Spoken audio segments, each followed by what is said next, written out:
एक 21 साल की लड़की साधारण परिवार से आई, जिसके पास ना पैसा था ना कोई बड़ा राजनीतिक बैकग्राउंड, लेकिन उसके अंदर एक आग थी, एक ऐसा गुस्सा जो समाज की असमानता को देखकर हर दिन और भड़कता जा रहा था।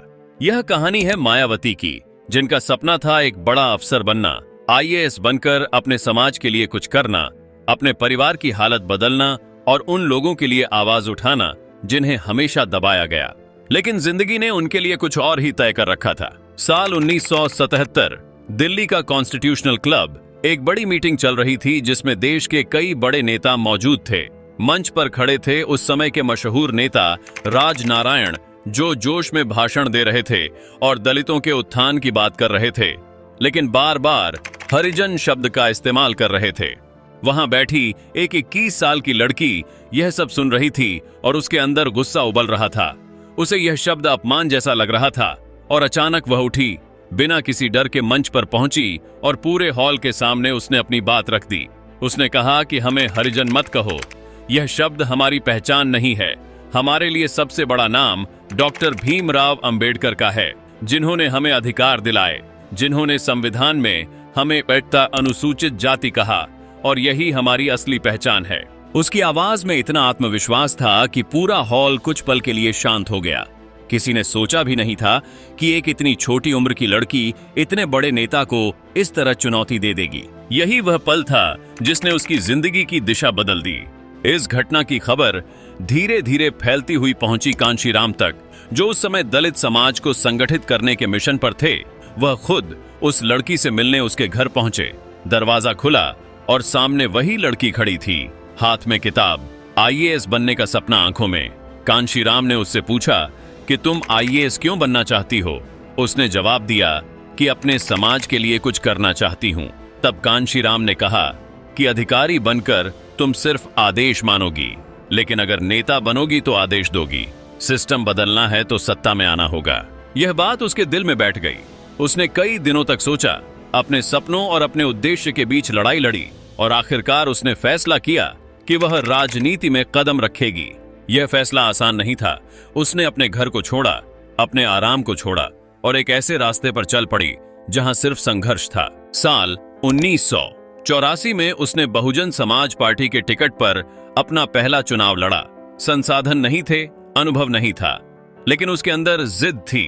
वह चुनाव हार गई, लेकिन हार के बावजूद उसे हजारों वोट मिले, जो यह दिखा रहे थे कि लोग उसे सुन रहे हैं, समझ रहे हैं।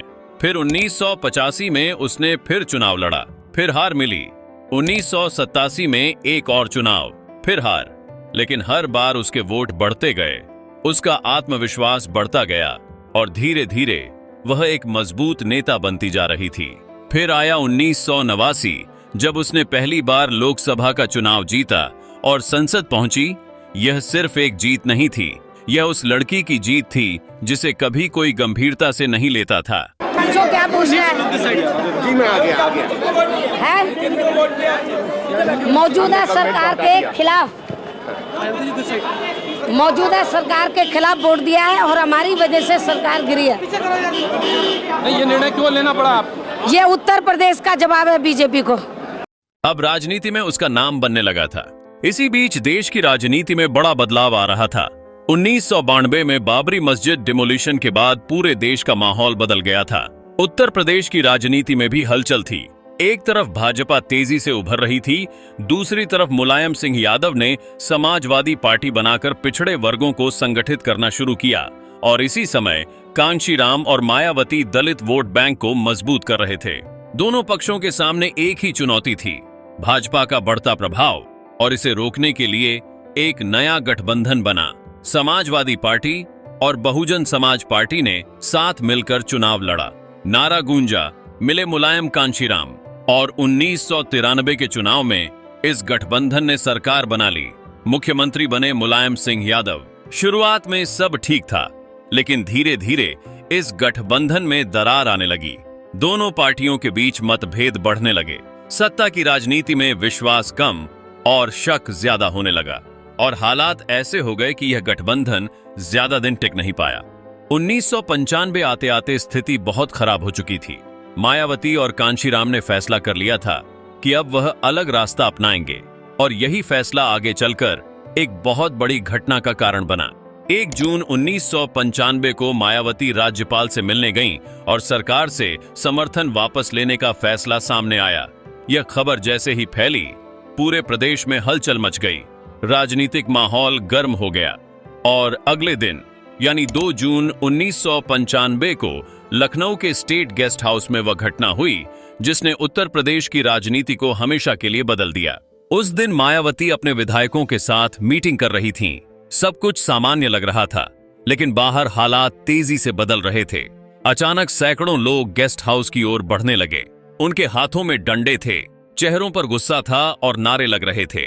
धीरे धीरे यह भीड़ गेस्ट हाउस तक पहुंच गई और फिर शुरू हुआ दरवाजों पर जोर जोर से हमला, धमकियां, गालियां और डर का माहौल। अंदर बैठे लोग घबरा गए। किसी को समझ नहीं आ रहा था कि क्या किया जाए। मायावती ने तुरंत खुद को एक कमरे में बंद कर लिया। उनके साथ कुछ विधायक भी थे। बाहर भीड़ दरवाजा तोड़ने की कोशिश कर रही थी। हर आवाज डर को और बढ़ा रही थी और इसी डर के बीच समय धीरे धीरे बीत रहा था। हर मिनट 1 घंटे जैसा लग रहा था। पुलिस बाहर मौजूद थी, लेकिन कुछ नहीं कर रही थी, जैसे सब कुछ उनके सामने हो रहा हो और वह सिर्फ देख रहे हों।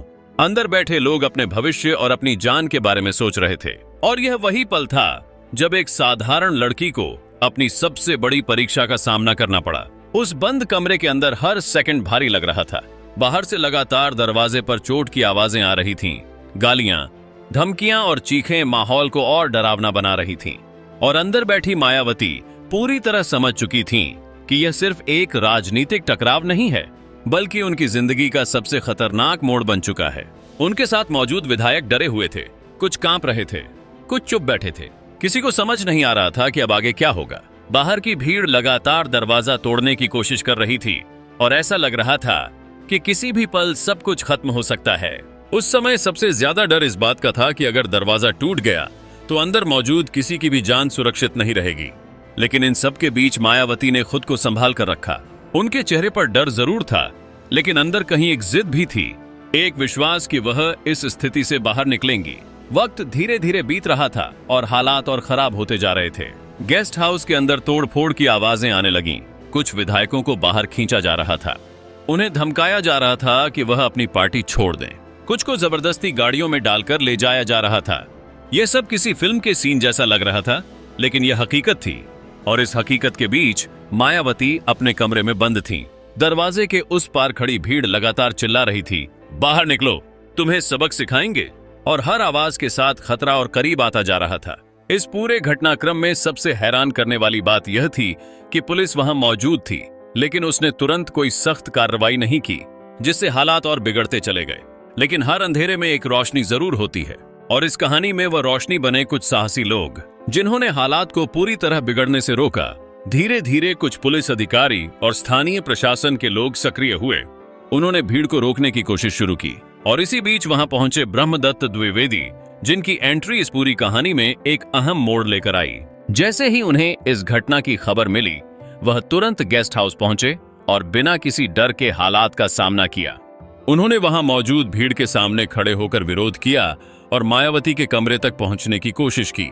कहा जाता है कि उन्होंने उस समय सिर्फ एक नेता की तरह नहीं, बल्कि एक रक्षक की तरह काम किया। उन्होंने अपनी जान की परवाह किए बिना स्थिति को संभालने में मदद की। उनके साथ कुछ अन्य अधिकारी भी थे, जिन्होंने हिम्मत दिखाई और धीरे धीरे हालात को काबू में लाने की कोशिश की। समय बीतता गया और आखिरकार जिला प्रशासन ने सख्त कदम उठाने का फैसला किया। अतिरिक्त पुलिस बल बुलाया गया, लाठीचार्ज किया गया और भीड़ को वहां से हटाने की प्रक्रिया शुरू हुई। धीरे धीरे गेस्ट हाउस के अंदर का माहौल शांत होने लगा, लेकिन उस कमरे के अंदर बैठी मायावती अभी भी बाहर आने के लिए तैयार नहीं थी। उनके लिए यह सिर्फ एक घटना नहीं थी, बल्कि एक गहरा सदमा था। कई बार भरोसा दिलाने के बाद रात करीब 10:30 बजे उन्होंने दरवाजा खोला और बाहर आईं। उनका चेहरा थका हुआ था, आंखों में गुस्सा और दर्द दोनों साफ दिखाई दे रहे थे। लेकिन उस समय उन्होंने जो सहा था, वह शायद शब्दों में पूरी तरह बयान नहीं किया जा सकता। उस रात के बाद राजनीति ने एक नया मोड़ लिया। अगले ही दिन यानी 3 जून 1995 को हालात पूरी तरह बदल गए। बहुजन समाज पार्टी ने अन्य पार्टियों के समर्थन से सरकार बनाई और मायावती उत्तर प्रदेश की मुख्यमंत्री बनी।